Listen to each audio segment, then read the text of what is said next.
Álvaro Obregón fue uno de los cadetes más grandes y destacados de la Revolución Mexicana. Mientras luchaba en favor de Carranza, fue el encargado de derrotar finalmente a Pancho Villa en las batallas de Guanajuato.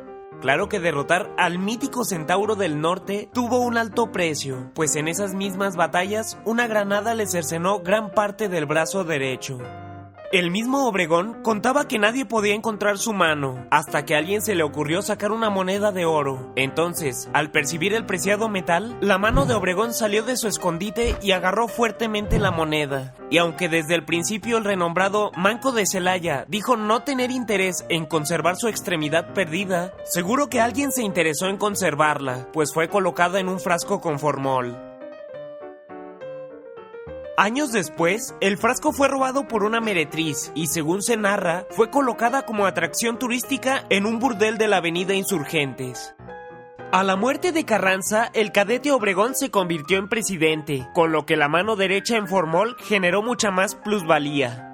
Para cuando la bizarra atracción fue recuperada por el gobierno, su dueño original, Obregón, había muerto hacía 7 años en el restaurante La Bombilla de la Ciudad de México, víctima de 6 tiros mortales. El presidente del momento, Lázaro Cárdenas, ordenó remodelar el restaurante La Bombilla y convertirlo en un monumento en honor al Manco de Celaya, donde además de una estatua en su memoria, se podía encontrar, dentro de una reja, el legendario frasco con la mano original del grandioso general. 74 años después de haber perdido parte del brazo en la batalla de Celaya, finalmente la extremidad fue incinerada por los familiares de Obregón y hoy en día yace junto con el resto del general en Guatabampo, Sonora. Mientras que en el monumento a Obregón se puede encontrar, dentro de la misma reja donde estuvo el frasco, una réplica de bronce de la mano del general. Jesús García Corona fue un maquinista de la ciudad de Nacosari, en el estado de Sonora. Este hombre común se transformó en leyenda el día 7 de noviembre de 1907.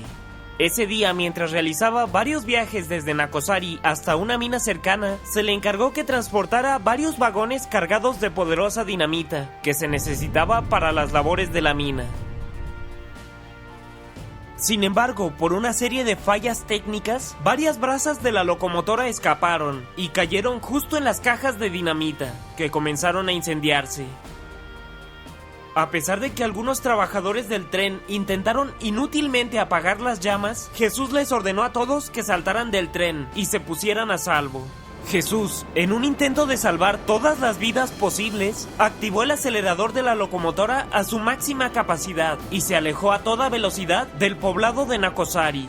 Por desgracia, el heroico Jesús no tuvo tiempo de saltar del tren. Repentinamente, la dinamita explotó, causando una enorme onda de expansión que quebró todos los cristales y sacudió fuertemente las casas de Nacosari. La explosión fue tan monumental que pudo ser oída a 16 kilómetros a la redonda, y de la máquina que conducía, que era la número 2 y no la 501 como dicta el popular corrido, no quedó nada.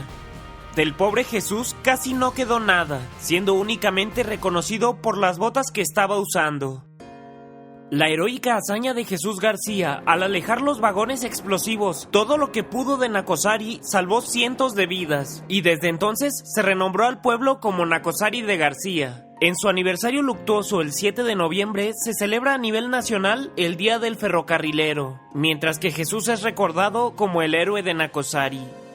Algunos de los pedazos de la máquina número 2 que manejaba hace más de 100 años aún se conservan en el Museo Silvestre Rodríguez de la ciudad de Nacosari, siendo en su conjunto una invaluable, aunque poco visitada, reliquia histórica. Cuando triunfó la República sobre el Imperio y Maximiliano fue hecho prisionero por los hombres de Juárez, cientos de peticiones desde el interior de México y de Europa se hicieron llegar al presidente para que perdonara la vida de su adversario. Incluso la princesa de Salm se arrodilló frente a él y le suplicó piedad para el otrora emperador mexicano. Sin embargo, Juárez se mantuvo firme en su decisión. Maximiliano debía ser juzgado y pasado por las armas, y así se hizo el día 19 de junio de 1867. El embalsamador Vicente Licea, encargado de preparar el cuerpo de Maximiliano para ser embarcado a Europa y que se conservara en las mejores condiciones, hizo un trabajo deplorable, lo que provocó que los restos, aún en México, empezaran a descomponerse. Para colmo, de una manera rapaz, intentó lucrar con todo lo que pudo obtener de los despojos del exemperador. Cortó parte de su barba, cabello, pedazos de su corazón, la ropa que vestía e incluso su sangre. El ambicioso Licea intentó vender todo lo que pudo. Por fortuna, la princesa de Salm, al enterarse de lo sucedido, acudió a Juárez para delatar al embalsamador.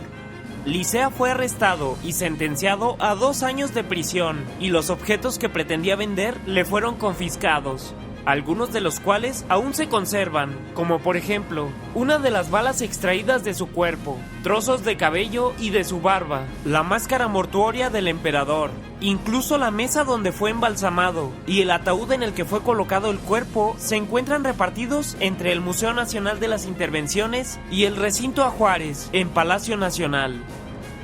Mientras que 3 de los fusiles que ultimaron a Maximiliano se encuentran en el Museo Regional del Obispado, en Monterrey, y algunos otros en el Castillo de Chapultepec.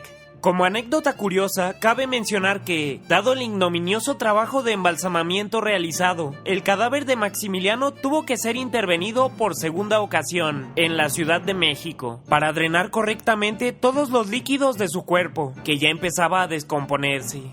En la iglesia del Hospital de San Andrés se retiraron todas las pertenencias clericales, se instaló una mesa de embalsamamiento y se realizó el procedimiento de manera eficiente. En los primeros días de octubre de 1867, Juárez hizo una visita sorpresa a la improvisada morgue. Después de medir el cadáver de Maximiliano con la mano, dijo: "Este hombre era alto, pero tenía las piernas desproporcionadas". El cuerpo fue embarcado a Europa poco después, y el templo fue reacomodado nuevamente, convirtiéndose en un lugar de reunión de adoradores del Segundo Imperio y de Maximiliano, quienes renombraron el templo como la Capilla del Mártir. En el primer aniversario de la muerte de Maximiliano, se llevó a cabo ahí una misa especial para conmemorar el suceso. Juárez, al enterarse de estas actividades, preguntó si no había alguien que pudiera derribar esa capilla. 10 días después, la capilla se incendiaba hasta los cimientos. En el lugar se levantó el actual Museo Nacional del Arte. ¿Qué piensas al respecto? Para mí, Watchers, yo soy Snooty Aaron.